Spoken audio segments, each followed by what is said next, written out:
At the height of the pandemic, Americans ditched their in-person jobs and moved away from dense, highly populated cities in favor of remote work and greater outdoor space to more affordable cities across the country. Subscribe my channel for more updates. Before the pandemic, 13% of Americans moved each year, but when COVID hit in 2020, 22% of Americans moved or knew someone who had once remote work went mainstream. In 2023, Americans are still making moves cross-country.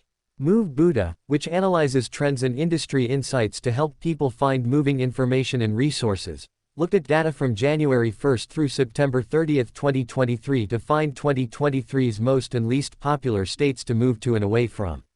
South Carolina topped the list for the most popular state to move to in 2023, measured by proportion of persons moving in and out of the state, in large part because it is 11.5% cheaper than the average state in the country.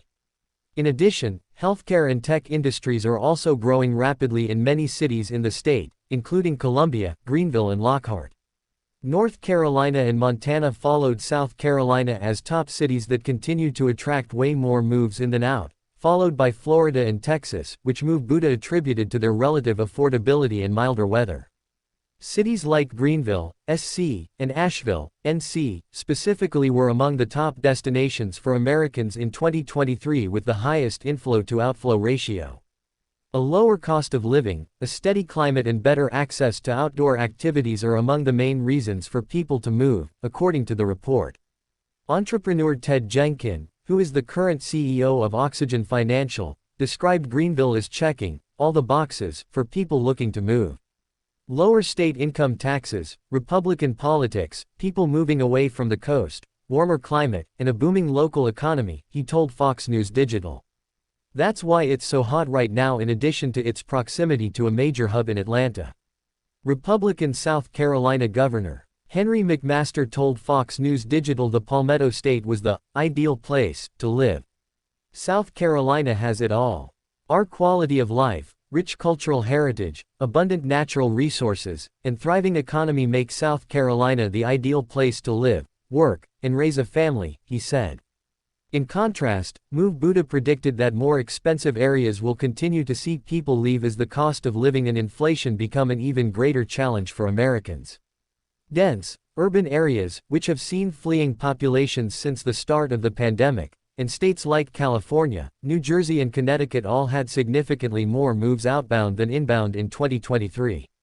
Stan McCune, a top listing and buyer's agent with the Morgan Group and host of the Selling Greenville podcast, told Fox News Digital that in his experience, most of the people who relocate to upstate South Carolina often start by looking first at other bigger southern cities like Charlotte and Atlanta before discovering options like Greenville. They've heard that these cities and others in the southeast are booming economically, have a lower cost of living than much of the country, and boast a desirable climate that experiences all 4 seasons without the snow of the north or the extreme heat of Florida or Texas, he said. Looking at some of these bigger cities in the southeast ultimately brings them to discover the greater Greenville area, and what immediately endears people to Greenville is that it's a city that maintains a small town charm while still having big city amenities. McCune said that his podcast and real estate business have given him a front-row seat to the heavy migration to South Carolina, specifically from the Northeast, Chicago, Florida, California and Texas. As a transplant from New Jersey, he said he frequently has friends communicating with him about making the move to South Carolina. He said some of the main reasons people give for making the move is the lower cost of living, milder weather and preferable politics. They simply can't afford where they currently are due to rising property taxes, rising homeowners and flood insurance cost, especially those from Florida and Texas, he said. And those who can afford it, are experiencing the lock-in effect, where they are fine financially at the moment, but if their family grows and they need more space, they can't afford to move into a larger home in the areas they currently reside. They want more space, land, to spread out for their pets, children, gardening, homesteading, which they simply can't afford where they are living, he added. For this reason, a lot of people I talk to who are looking to relocate to the Greenville area have their eyes set on finding land and building on the land as opposed to purchasing an existing home. In addition, McCune said people often give more specific examples, indicating they are tired of sitting in multiple hours of traffic per day or are exhausted with the annual grind of having to shovel snow and take care of icy driveways each winter. In addition, for those living in flat areas like Texas or coastal areas, they often come to Greenville excited that we have lakes and mountains, along with SC beaches just a few hours away, he said. McCune also said many locals will be quick to point out that those moving here from out of state are often able to sell their out-of-state home for well north of what a comparable home would cost in Greenville, so they have substantial buying power when they relocate to SC.